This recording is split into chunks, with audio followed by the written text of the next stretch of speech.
Olá, queridos alunos, tudo bem? Eu sou a professora Valquíria Paiva, professora de Química do Instituto Piaget de Ensino, e você está no meu canal Química na Cuca.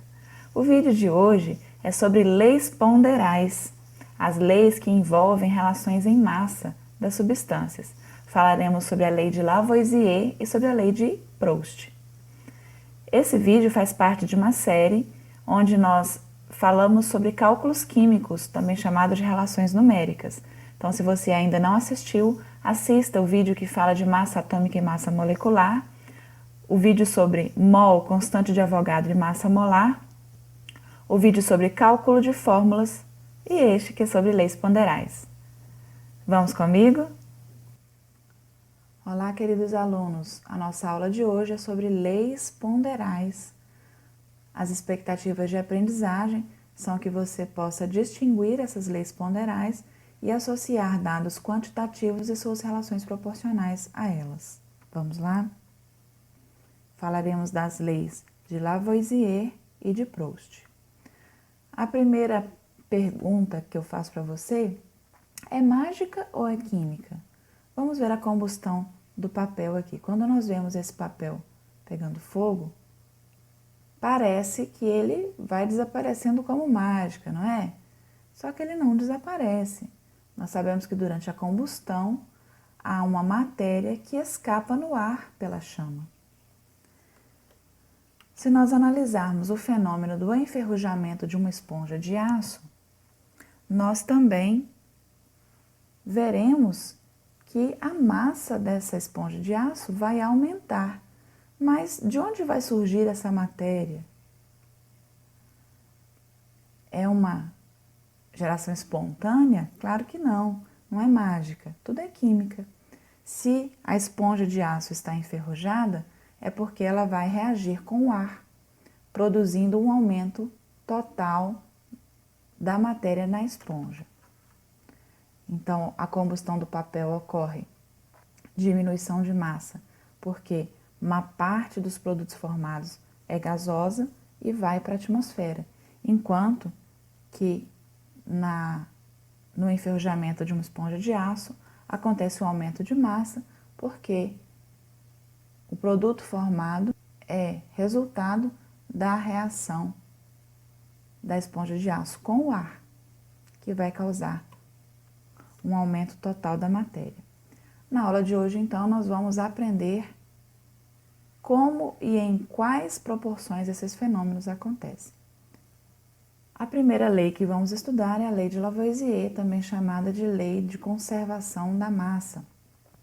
O cientista francês Antoine Laurent Lavoisier, do século XVIII, realizou pesquisas muito importantes, tão importantes que foi considerado o pai da química.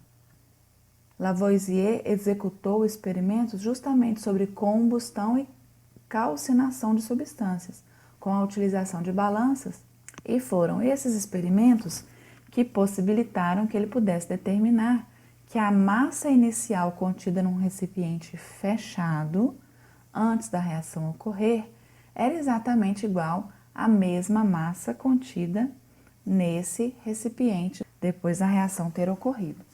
Com essa observação, Lavoisier propôs a Lei de Conservação das Massas em 1774.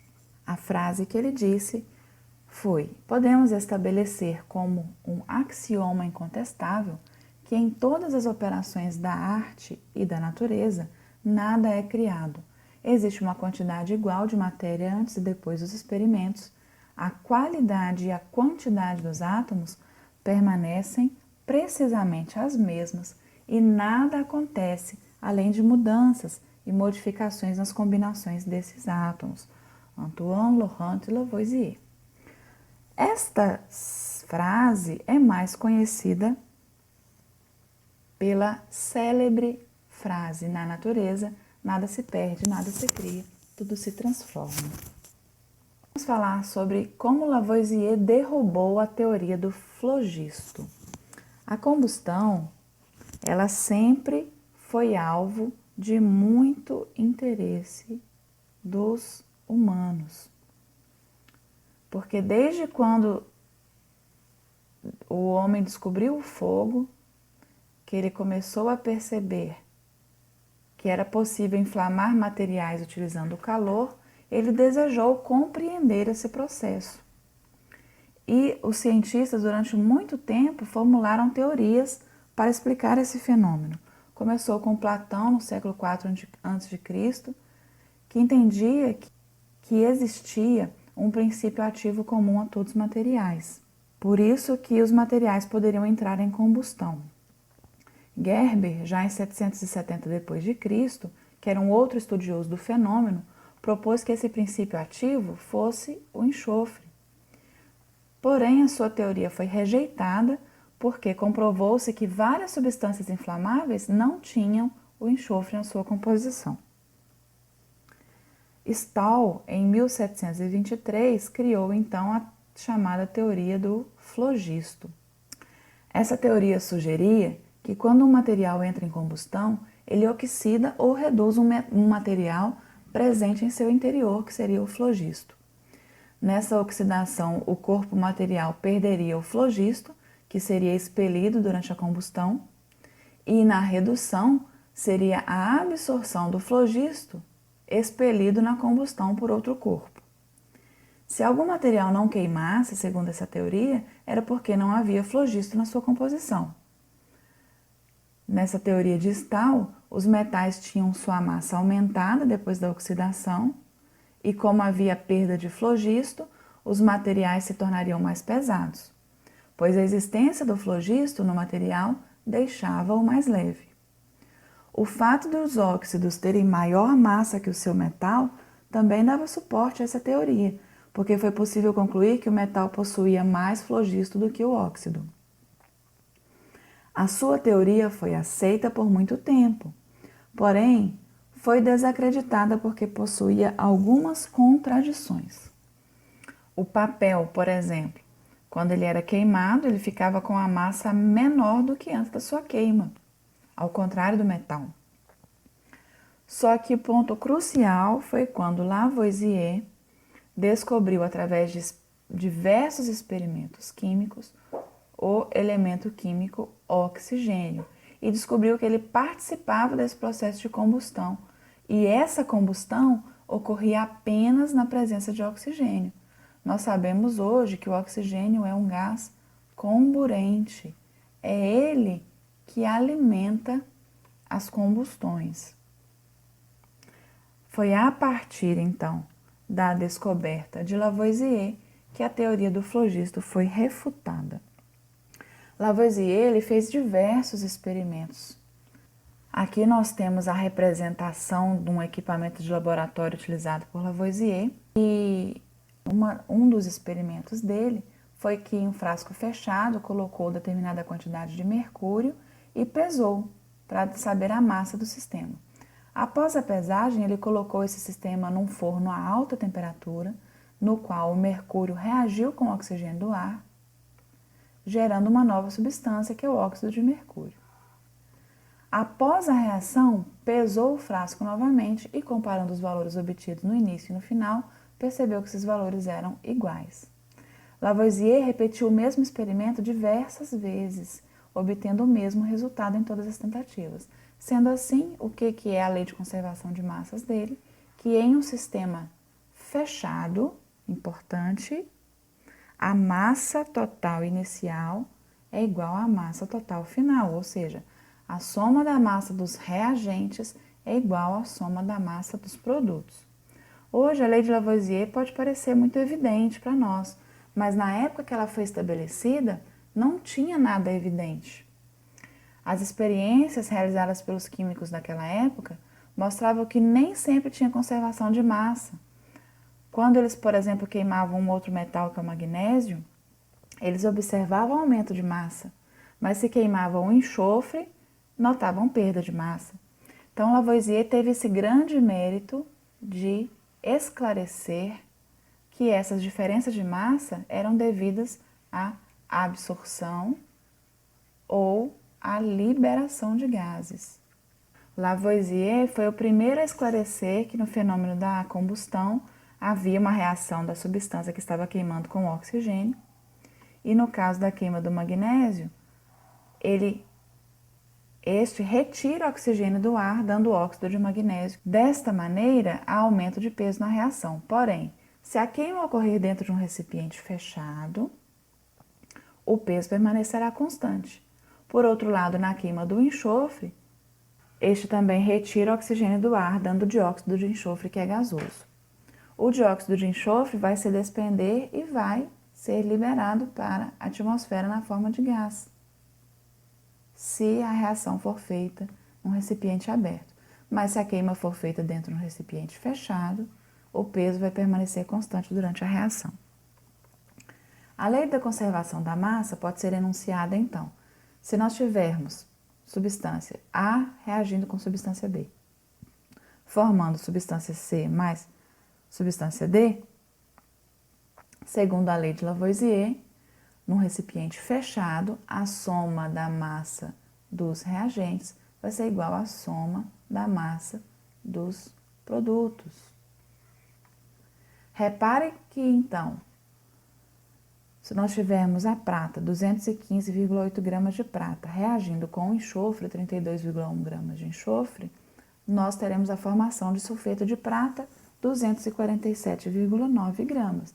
Repare que quando nós somamos esses dois valores, nós temos o valor exatamente da massa de sulfeto de prata. É muito importante nós utilizarmos recipientes fechados, sistemas fechados na compreensão da lei da conservação da massa, porque se nós quisermos reproduzir um experimento para comprovar a lei de Lavoisier e a reação gerar um gás, por exemplo, como hidrogênio ou como oxigênio, se nós estivermos com sistemas abertos, no final da reação o gás gerado vai ser liberado para a atmosfera, vai sair do recipiente de uma maneira espontânea. E aí, no final do experimento, a massa dele não será pesada, como parte da massa final. Com sistemas fechados, contudo, elimina-se qualquer possibilidade de dúvida acerca da entrada ou saída de gases no sistema. Toda vez que nós, então, considerarmos a lei de conservação da massa, consideremos sistemas fechados. A lei de Proust é a lei das proporções fixas e constantes. O químico francês Joseph Louis Proust foi quem propôs que a composição em massa das substâncias puras era constante e independia do processo utilizado para sua obtenção. Dessa forma, as substâncias compostas seriam formadas por substâncias simples, sempre numa mesma proporção.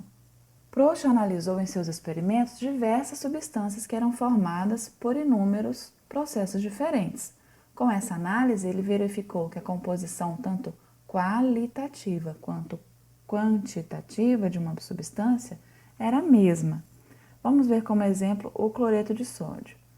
Se o cloreto de sódio for extraído da água do mar, lá nas salinas, ou se ele for extraído das jazidas de sal-gema, ou se ele for obtido em laboratório, ele sempre vai ter a mesma composição qualitativa e quantitativa. A lei das proporções fixas e constantes de Proust pode ser enunciada como uma determinada substância composta é formada por substâncias mais simples, unidas sempre na mesma proporção em massa. Por exemplo, se nós estivermos falando de água, H2O, os elementos que compõem a água são hidrogênio e oxigênio. Proust verificou que nessa reação de formação de água, o hidrogênio sempre reagia com o oxigênio numa proporção constante e definida, que era de 1:8, respectivamente.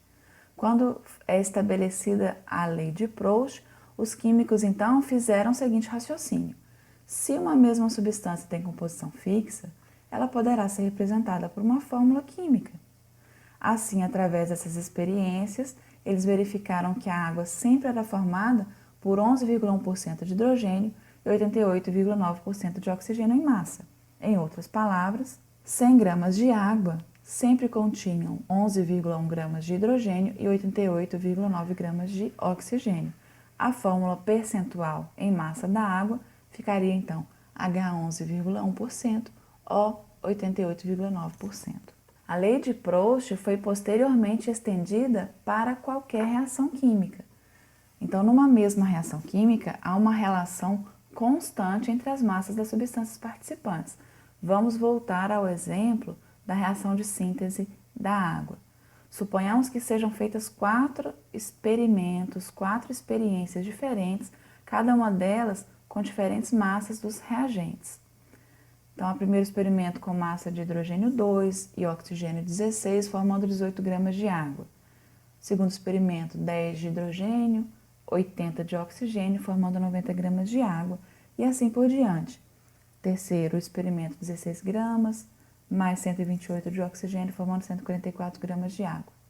Se nós fizermos a massa de hidrogênio dividindo a massa de oxigênio, o valor desta relação entre as massas de hidrogênio e de oxigênio que reagiram entre si nas 4 experiências é constante, de acordo com a lei de Proust. Se nós pegarmos o valor do hidrogênio e dividirmos pelo oxigênio, nós teremos que o valor é uma constante, nesse caso 1:8. Existe também uma relação constante entre as massas de hidrogênio e as massas de água, bem como entre as massas de oxigênio e as massas de água. Pegando os mesmos valores da tabela anterior, se nós dividirmos o valor da massa de hidrogênio pela massa de água, nós teremos uma constante de 0,111, independente do experimento que nós pegarmos como exemplo. E se nós fizermos a divisão da massa de oxigênio pela massa de água, nós teremos uma proporção constante de 0,889. Além disso, os resultados dessas experiências comprovam também a lei de Lavoisier. Se nós somarmos a massa do hidrogênio com a massa do oxigênio, nós teremos a massa de água, ou seja, a soma da massa dos reagentes é igual à massa dos produtos. Concluímos então que toda substância vai apresentar uma proporção constante em massa na sua composição, e essa proporção na qual as substâncias reagem e se formam também é constante. Resumindo e generalizando, se nós tivermos uma reação com a equação geral de Azinho, Azão, mais Bzinho, Bzão, formando Czinho, Czão, mais Dzinho, Dedão, Dzinho, Dzão, a primeira experiência com massa A, B, C e D, e a segunda experiência com massa A', B', C', D', a lei de Lavoisier nos diz que no interior de um recipiente fechado, a massa total não vai variar, quaisquer que sejam as transformações que venham a ocorrer. Ou seja, num recipiente fechado, a soma da massa dos reagentes é igual à soma da massa dos produtos. Assim também, no segundo experimento, seria exatamente a mesma coisa. E na lei de Proust, nós teríamos que a proporção em massa das substâncias que reagem e que são produzidas numa reação vai ser fixa, constante e invariável. Se nós dividirmos a massa de A no primeiro experimento pela massa de A no segundo experimento e sucessivamente a massa de B, C e D, nós teremos que elas reagirão e são produzidas numa proporção fixa, constante e invariável. As fórmulas e equações químicas que nós utilizamos hoje em dia tornam muito óbvias as leis ponderais. Contudo, essas fórmulas e reações só surgiram posteriormente como consequência das leis de Lavoisier e Proust. Essa foi a nossa aula de hoje. Muito obrigada por assistir. Inscreva-se no meu canal, curta, compartilhe e não deixe de assistir os demais vídeos desta série. Muito obrigada!